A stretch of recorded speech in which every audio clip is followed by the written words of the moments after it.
سلطان الہند حضرت خواجہ بختار کاکی رحمۃ اللہ علیہ کا لقب تھا، جنہیں دلی کا سلطان کہا جاتا ہے۔ دلی کے لوگوں کے دلوں پر حکمرانی کا تاج بلا شبہ حضرت خواجہ بختار کاکی کے پاس تھا۔ جس وقت حضرت خواجہ اجمیر شریف سے دلی تشریف لائے، تب دلی پر سلطان التمش کی حکمرانی تھی، اور سلطان التمش حضرت خواجہ بختار کاکی کے سب سے بڑی مرید اور عقیدت مند تھے۔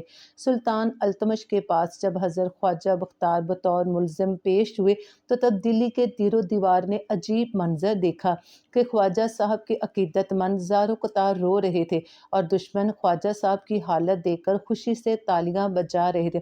مگر پھر وقت نے ایسا پلٹا کھایا کہ سارا دلی خواجہ صاحب کے قدموں میں سر رکھے معافیا مانگ رہا تھا۔ یہ واقعہ کیا تھا اور کس طرح پیش آیا اور اس کا فیصلہ پھر کس طرح ہوا، یہ سب کچھ تاریخ کی کتابوں میں کچھ اس طرح بیان ہوا ہے کہ دلی میں جب حضرت خواجہ صاحب کی بڑھتی ہوئی مقبولیت اور عقیدت سے ہندوؤں نے حسد محسوس کرنا شروع کیا، تو انہوں نے ایک سازش تیار کی اور حضرت خواجہ صاحب کے اوپر الزام لگایا کہ حضرت خواجہ بختار کاکی نے ایک عورت سے بغیر شادی کے رشتہ قائم کیا، پھر جب وہ عورت ایک بچے کی ماں بن گئی تو اسے چھوڑ دیا۔ اس کام کے لیے انہوں نے ایک ہندو عورت کو تیار کیا جس کے پاس 2 ماہ کا بچہ تھا، اور چند کلمہ گو مسلمانوں کو حضرت خواجہ بختار کاکی کے خلاف گواہی دینے کے لیے سلطان التمش کے دربار میں بھیج دیا۔ سلطان التمش حضرت خواجہ صاحب کے مرید اور عقیدت مند تھے، مگر دوسری طرف وہ شریعت رسول صلی اللہ علیہ وآلہ وسلم کے مطابق ملکی نظام بھی چلا رہے تھے۔ سلطان التمش کے سامنے جب یہ مقدمہ پیش ہوا تو پورے دربار میں سناٹا چھا گیا۔ سلطان التمش نے آنسو بھری نگاہیں آسمان کی طرف بلند کی اور بولے، الہی اتنی کڑی آزمائش! دوسری طرف حضرت خواجہ صاحب کو بھی اس مقدمے کی سنگن مل گئی، اور آپ خود ہی اپنی لاٹھی ٹیکتے ہوئے دربار کی طرف آ گئے۔ حضرت خواجہ صاحب کو دربار میں دیکھ کر سب لوگ اپنی نشستوں سے اٹھے، مگر آپ نے فرمایا، میں ملزم کی حیثیت سے آیا ہوں، کارروائی شروع کیجیے۔ سلطان التمش نے عورت سے پوچھا کہ بتا تیری کیا شکایت ہے؟ عورت بولی، یہ شخص مجھے تہجد کے وقت اپنے کمرے میں بلاتا تھا، جب اس کے بچے کی ماں بن گئی تو اس نے مجھے پہچاننے سے انکار کر دیا۔ حضرت خواجہ بختار کاکی رحمۃ اللہ علیہ نے بڑے تحمل سے یہ الزام سنا اور پوچھا، میں تجھے بلاتا تھا؟ عورت نے بڑی دیدہ دلیری سے جواب دیا، ہاں۔ یہ سن کر حضرت خواجہ بختار کاکی نے اپنے سفید داڑھی پر ہاتھ رکھا، آسمان کی طرف دیکھا اور نظریں جھکا لی۔ سلطان التمش بڑی تکلیف اور اذیت سے یہ سارا منظر دیکھ اور سن رہے تھے۔ سلطان نے عورت سے پوچھا، بتا تیرا کوئی گواہ ہے جو تیرے اس الزام کی تصدیق کر سکے؟ عورت نے چند مردوں کی طرف اشارہ کیا، اور ان مسلمانوں نے عورت کے حق میں گواہی دی کہ ہم نے اسے خواجہ کی خانقاہ میں آتے جاتے دیکھا ہے۔ خواجہ صاحب کے مخالف انصاف انصاف کی دہائیاں دینے لگے، اور آپ کے عقیدت مند بے بسی سے یہ منظر دیکھ رہے تھے۔ حضرت خواجہ بختار کاکی نے سلطان التمش کی طرف دیکھا اور کہا، سلطان، کیا ایک رات کی مہلت مجھے مل سکتی ہے؟ سلطان التمش یہ سن کر آپ دیدہ ہو گئے اور بولے، جی ہاں۔ واپسی کے لیے دربار سے نکلے تو خادم نے کہا، حضور سواری پر بیٹھ جائیے۔ حضرت خواجہ صاحب نے فرمایا، نہیں، آج پیدل جانا ہے۔ دلی کی گلیاں و بازار نے مجھے بڑی سلامیاں دی ہیں، آج میں دیکھوں گا کہ دلی کے بازار میری اس رسوائی پر کیا کہتے ہیں۔ خادم اور عقیدت مند یہ باتیں سن کر زار و قطار رونے لگے۔ رات ہوئی، دنیا نیند کی آغوش میں چلی گئی تو حضرت خواجہ بختار کاکی نے مصلی بچھایا، اللہ کی بارگاہ میں اپنی فریاد پیش کی، پھر اجمیر کی طرف منہ کر کر اپنے مرشد حضرت خواجہ معین الدین چشتی رحمۃ اللہ علیہ کو مخاطب کرتے ہوئے فرمایا، معین الدین، کیا میں لاوارث ہوں کہ دلی میں میرے ساتھ جو مرضی ہو جائے؟ تیری مجبوریاں درست، مگر تو نے وعدہ کیا تھا کہ ہمیشہ ساتھ دو گے۔ اب میرے پر یہ وقت ہے، آزمائش ہے، اور یہ نہیں ہو سکتا تو اجمیر شریف میں رہے اور میں دلی میں رسوا ہوتا رہوں۔ یہ کہہ کر زار و قطار رونے لگے۔ روتے روتے آنکھ لگ گئی تو خواجہ معین الدین چشتی تشریف لائے اور بولے، قطب الدین، میرا انتظار کرنا، میں دلی آ رہا ہوں۔ صبح ہوئی، خواجہ صاحب عدالت گئے اور کہا کہ میرے شیخ نے حکم دیا ہے کہ میرا انتظار کرو، میں آ رہا ہوں۔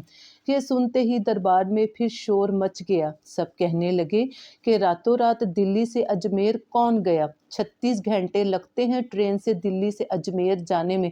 ये सब बहाने हैं, मुकदमे को लंबा किया जा रहे हैं। मुखालफीन ने बातें करने के लिए आसमान सर पर उठा लिया, मगर सुल्तान अल्तमश ने ख्वाजा साहब की दरख्वास्त कबूल की और इनको 3 दिन की मोहलत दे दी। 2 दिन गुजर गए उम्मीद इंतज़ार की कैफियत में। तीसरा दिन तलू हुआ। ख्वाजा साहब और अकीदतमंद उम्मीद भरी निगाहों से अजमेर से आने वाले रास्ते को तकने लगे। यहाँ तक कि मगरिब का वक़्त आ पहुँचा, मगर मोइनुद्दीन चिश्ती न आए। ख्वाजा साहब ने ठंडी सांस भरी, आंसुओं भरी निगाहों से आसमान को देखा और फरमाया, मौला, जिस तरह तू राज़ी है मैं भी राज़ी हूँ। और अल्लाह अकबर कह के मगरिब की जमात कराने लगे। जब हज़रत ख्वाजा मुख्तार काकी ने सलाम फेरा तो मोइनुद्दीन चिश्ती अभी की उनकी दोस्त सुनते बाकी थी और वो पीछे जमात में नमाज पढ़ रहे थे। नमाज ख़त्म हुई। ख्वाजा साहब मोइनुद्दीन चिश्ती के गले लगे और रोने लगे और बोले, हज़रत, मैं शहज़ादा था, आपने कहा था खुश्क रोटी खाना, मैंने खुश्क रोटी खाई। आपने फ़ाके का बोला, मैंने फ़ाके किए। आपने वापस ना आने का वादा लिया, मैं कभी भी अजमेर वापस नहीं आए। मगर इस इम्तिहान का तो आपने बताया ही नहीं था। अगर बता देते तो मैं तैयार रहता। अब इस बुढ़ापे में सफ़ेद दाढ़ी के साथ रुस्वा हो रहा हूँ। मोइनुद्दीन चिश्ती ने आंसुओं भरी निगाहों से कुतुबुद्दीन को झिड़कते हुए कहा कि रोना बंद करो, ये सूफिया का अंदाज नहीं होता। फिर बोले, तू ज्यादा इज्जत वाला है कि यूसुफ इज्जत वाला था?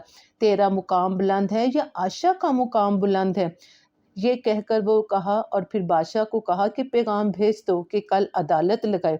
अगली सुबह भरे मैदान में अदालत लगी।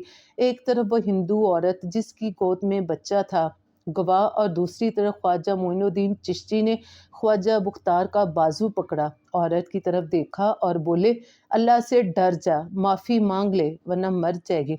औरत बोली, मुझे सिर्फ और सिर्फ इंसाफ चाहिए, मुझे किसी किस्म की कोई दास्तान ना सुनाइए।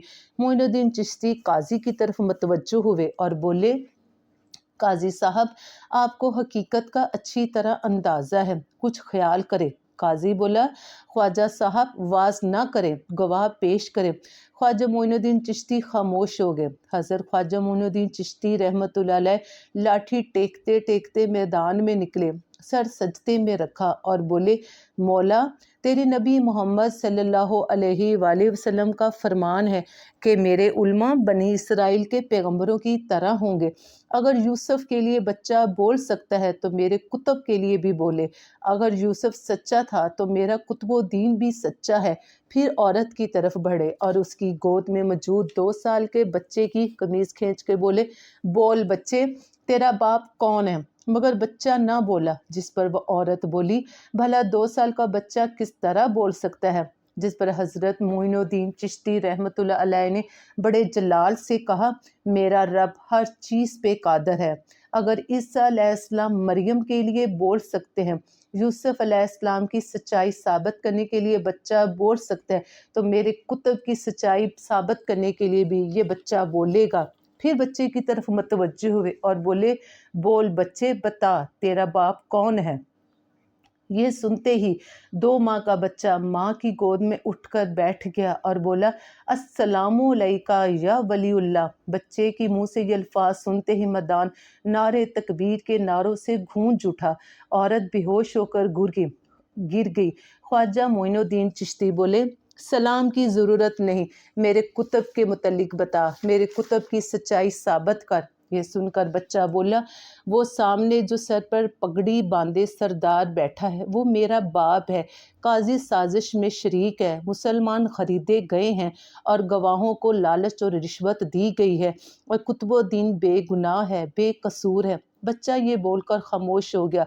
सारे मैदान में सन्नाटा छा गया। ये सुनकर हज़रत ख्वाजा मोइनुद्दीन चिश्ती रहमतुल्लाह अलैह ने हाथ उठाकर अल्लाह का शुक्र अदा किया और अल्लाह ताला ने हज़रत ख्वाजा मुख्तार काकी के किरदार की पाकीज़गी सारी दुनिया के ऊपर अया कर दी। अल्लाह ताला से दुआ है कि अल्लाह ताला हमें अपनी मुकर्रर कदा रास्तों पर चलने की तौफीक अता फरमाए। प्लीज़ चैनल को लाइक और सब्सक्राइब करना मत भूलिएगा।